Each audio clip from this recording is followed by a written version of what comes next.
which they attack at will, and crucially in the West Bank. That's the core of the problem. And you can understand it when you look at his advisors. So, say, Dennis Ross wrote an 800-page book about in which he blames Arafat for everything that's happening, barely mentions the word settlement, which was increasing steadily during the period when he was Clinton's advisor. In fact, peaked a sharp increase in Clinton's last year. Not a word about it.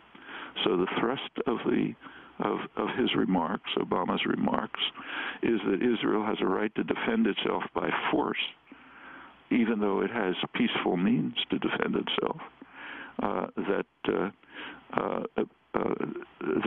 The Arab states must move constructively to normalize relations with Israel, but very carefully omitting the main part of their proposal was that Israel and the United States should join the overwhelming international consensus for a two-state settlement.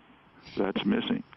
Noam, we have to break. We're going to come back to this discussion. Noam Chomsky joining us from Massachusetts, professor of linguistics, Massachusetts Institute of Technology, has written many books on the Middle East. We'll be back with him in a moment.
This is Democracy Now!, democracynow.org, The War and Peace Report. I'm Amy Goodman with Juan Gonzalez. Our guest is Professor Noam Chomsky, author of many books on the Middle East.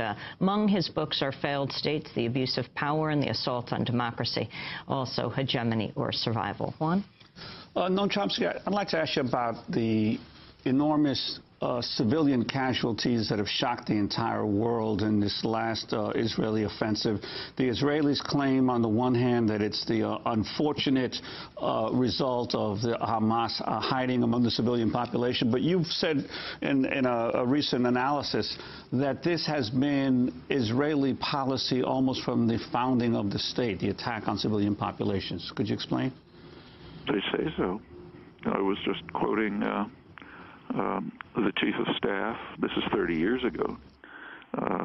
And virtually no Palestinian terrorism in Israel.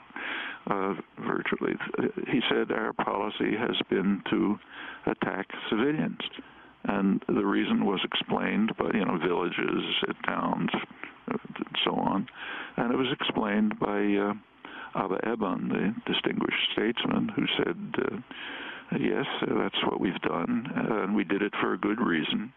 There was a rational prospect that if we attack the civilian population and cause it enough pain, they will press for what he called a cessation of hostilities. That's a euphemism, meaning cessation of resistance against Israel's takeover of the moves which were going on at the time to take over the occupied territories.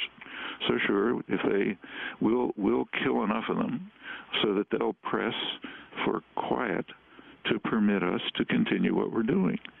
Actually, Obama today didn't put it in those words, but the meaning is approximately the same. That's the meaning of his silence over the core issue of settling and takeover of the occupied territories and eliminating the possibility for any Palestinian meaningful independence. Omission of this. But Eben and Gur, who I was quoting, Chief of Staff, would have also said, you know, my heart bleeds for the civilians who are suffering, but what can we do? We have to pursue the rational prospect that if we cause them enough pain, they'll call off any opposition to our takeover of their lands and resources. But it was, I mean, I was just quoting it. They've said it very frankly. That was 30 years ago, and there's plenty more beside that.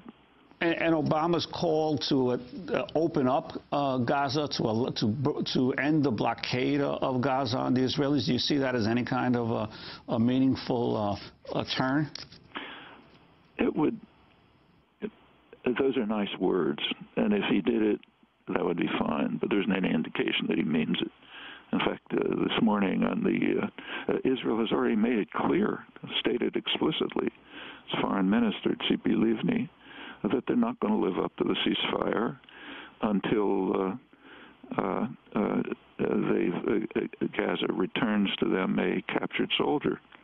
Well, that avoids the fact that Israel is far in the lead, not in capturing soldiers, but in kidnapping civilians, hijacking ships, bringing them to Israel as hostages. In fact, one day before this Israeli soldier was captured at the border, Israeli forces entered Gaza and kidnapped 2 civilians and took them to Israel, where they were hidden away in the prison system sometime.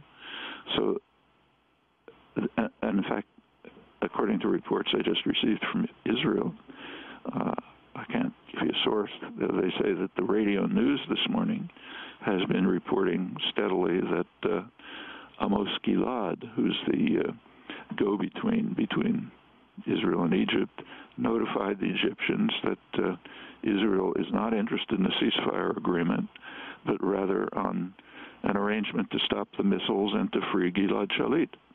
Okay, I presume that'll be in the newspapers later.